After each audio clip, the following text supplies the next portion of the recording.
Court was well aware that the dog's daily agenda was more organized than his own. Mark Greaney, the Gray Man.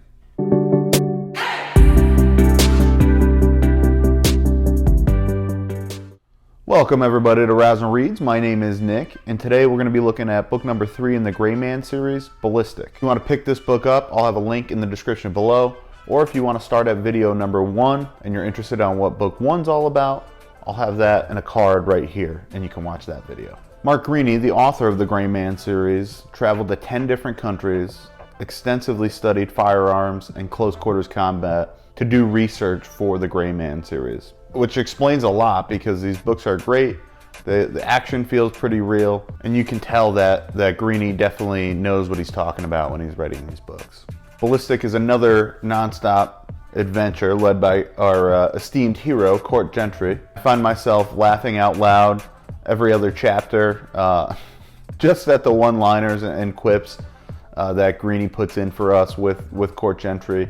There's a Batman-esque moment in this book where Court sneaks up behind somebody and says one word, and it got me good. Don't get me wrong, this book is not a comedy by any means, but the one-liners and the quips set Gentry apart from other protagonists in this genre. Here's the summary for the book. After Court Gentry was betrayed by his compatriots and forced to take on a near-suicidal covert mission by the CIA, he thought he could find refuge living in the Amazon rainforest. But his bloody past finds him when a vengeful Russian crime lord forces him to go on the run once again.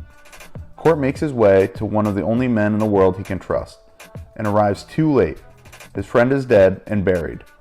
Years before, Eddie Gamboa had saved Court's life. Now, Eddie has been murdered by the notorious Mexican drug cartel he fought to take down, and Court soon finds himself drawn into a war he never wanted. But in this war, there are no sides, only survivors. I thought Ballistic was good, but in my opinion, I think on target, book number 2 in the series was better, just by a margin. And I think that's mainly because of my own expectations for where book number 3 was going to go. I didn't really expect the cartel aspect that we got in this book.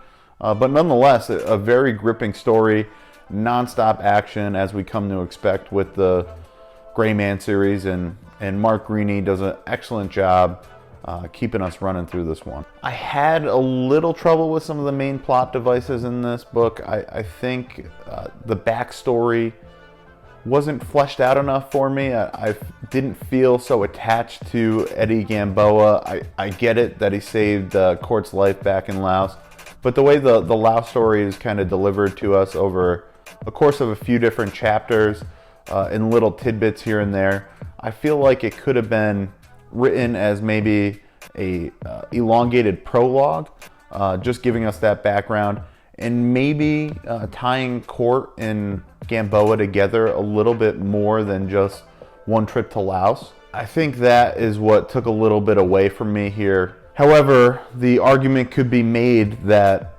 it goes towards Court's morality kind of clause that he has, that he would go out of his way for Gamboa's family. Again, in book 3, Greaney sprinkles a few crumbs along the way about Court's past and about how he was burned in the CIA, and we're starting to put a little bit more together. Some other events are mentioned that have been mentioned in the previous 2 books, like this Kiev op that we know nothing about. And we can feel Court's past coming up little by little. In one of the upcoming books, all will hopefully be revealed about Court's past. For the first time in the first 3 novels here, we get a little romance action with Court Gentry, and the man is, as he said, not trained in that, which is kind of funny. Again, like I said, had me laughing in stitches a few different times, but it was nice to see a little love action from our main man, Court. This book does get a little bit more violent than some of the previous ones in the series with the Mexican cartel aspect to it. Again, I didn't really want to see this book go there.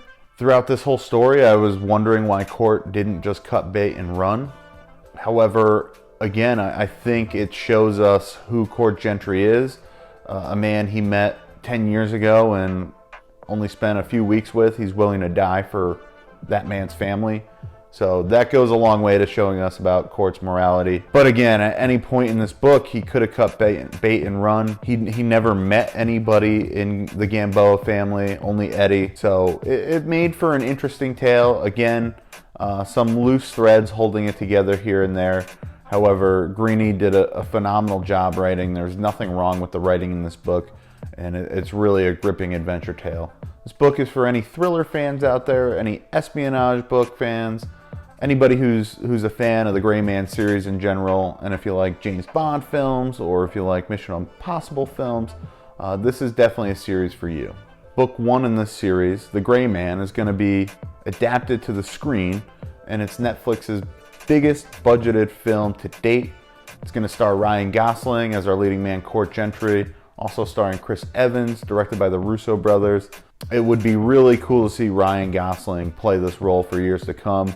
I think he's going to knock it out of the park with this role. The one-liners, the quips, I can just see Gosling crushing this role and really making it his own. That wraps things up for today, folks. Be sure to subscribe if you like this content. If you want to pick up this book, check out the link in the description below.